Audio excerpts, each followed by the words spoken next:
Good morning, everybody. Lovely to see you. And I'm not going to dwell on any long welcomes, but just to say it's excellent to see so many of you coming at this early hour in the morning, particularly if you attended yesterday's Live Friday event, which some of you did. And I'm just going to hand over without further ado to Janice, who will introduce the day's proceedings. Thank you, Katrine. Good morning, everybody. It's great to see so many people here. It's a great pleasure and an honour for me to be invited to open today's conference on languages and creativity, and to launch formally the Creative Multilingualism Project, one of the 4 new open world projects funded by the Arts and Humanities Research Council. So just to put a little bit of context on this, as many of you will know, modern languages are a strategic priority for the AHRC.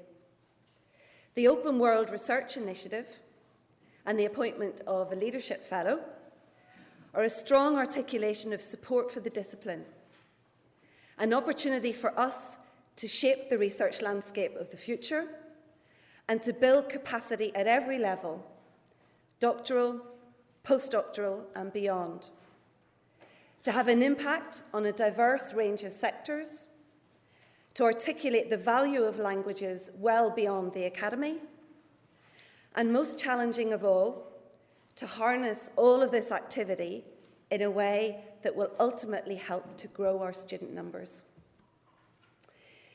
Between the 4 open world projects and the Leadership Fellow, there's been an investment of around £15 million.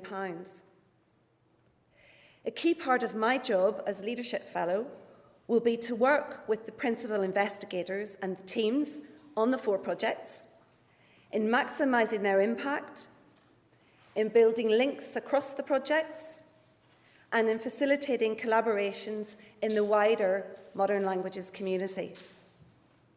I will also be working closely with Charles Forsdick, Leadership Fellow for the Translating Cultures theme at the AHRC, a strategic initiative which has also allowed many innovative projects in modern languages, as well as other fields, to flourish. So why this level of investment and why now? Research in modern languages in the UK is built on extremely strong foundations. We're a vibrant research community with world-class outputs ranging from medieval studies to the 21st century, embracing literary studies, critical theory, linguistics, translation studies, history, popular culture, digital and visual cultures, amongst other fields. Research and teaching in modern languages have moved well beyond any straightforward alignment of languages with nation-states and the fixed canons that once dominated our degree programmes. Modalities of cultural and linguistic exchange in all their multiple manifestations are increasingly shaping the discipline in both its diachronic and synchronic dimensions. We are, however, as a discipline, facing a number of challenges, of which I'm sure you're very well aware. A series of reports, from the Wharton Report in 2009, through to 2 important recent reports, The Value of Languages, written by Wendy Ayres-Bennett, and Born Global, published by the British Academy, have highlighted both the importance of languages and their current vulnerability, manifested in falling student numbers in schools and universities. Statements about the dominance of English are widespread, reinforced from the top by comments such as the Prime Minister's remark in her party conference speech in October when she was speaking about global Britain, "Our language is the language of the world," as well as increasing references in public discourse to the need for everyone to speak English. Such discourse is ignoring the problems, social, financial, and above all cultural, created at home and abroad by the complacency of our monolingualism, and is sustaining the less than wholehearted respect for linguistic diversity both locally and internationally, that is often on display. Coming from Northern Ireland and undertaking a project as part of the Leadership Fellowship on Language Policy in the 3 devolved regions, I am only too well aware of the sensitivities of linguistic diversity. The status of the Irish language is one of the most important factors behind the recent collapse of our devolved government. Believe me, although it's not widely reported in the press across the water here in Britain, questions of respect for linguistic diversity are every bit as hot, if not hotter, than the renewable heat incentive scheme. So these issues are why the open world projects are focused as much on outcomes as outputs. All 4 projects have modern languages at their core. And indeed, the range of languages across the 4 projects is vast, including many major world languages, minoritized languages, both at home in the devolved regions and elsewhere around the globe, and a number of heritage languages, a crucial part of the linguistic richness of the UK. For any of you who are not familiar with the projects, they are, first of all, Cross-Linguistic Dynamics, led by Stephen Hutchings in Manchester, with co-investigators in the Institute of Modern Languages Research and in Durham. Multilingualism, Empowering Individuals Transforming Societies, led by Wendy Ayres-Bennett in Cambridge, with partners in Queen's Belfast, Nottingham and Edinburgh.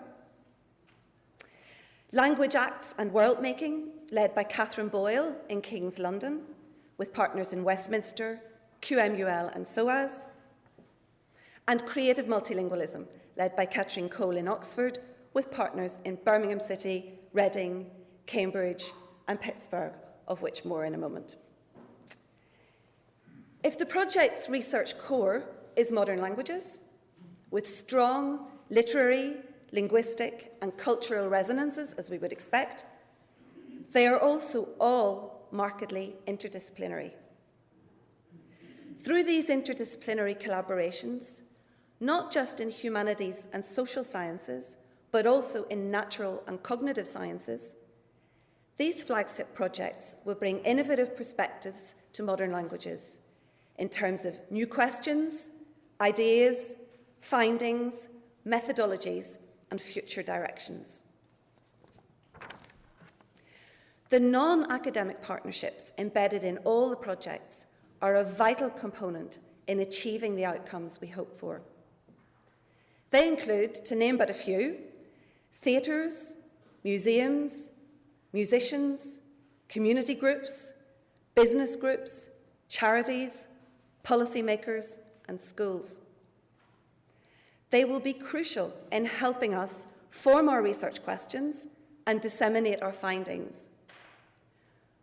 Perhaps most important of all, they will help us champion the value of modern languages for intercultural understanding across the globe, needed now more than ever, for trade, for peace, security, diplomacy, well-being and social cohesion in our communities. The greatest challenge is not preaching to the converted, like many of us, but rather persuading the public, the politicians, the business world, the careers teachers, and even some within the university sector of the importance of modern languages. So, today we celebrate the launch of Creative Multilingualism. The programme ahead promises to give us a privileged preview of the different research strands of this very exciting project, which embraces over 40 languages, 5 universities, and multiple non-academic partners, of whom several are participating today.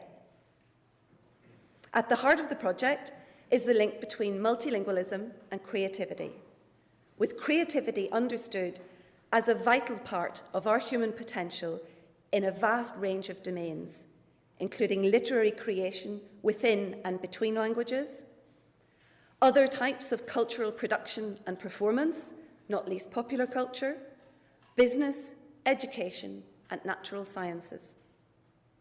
As well as engaging in discussions around these areas, we will also have a chance during the day to reflect on some of the pressing political and societal issues around multilingualism.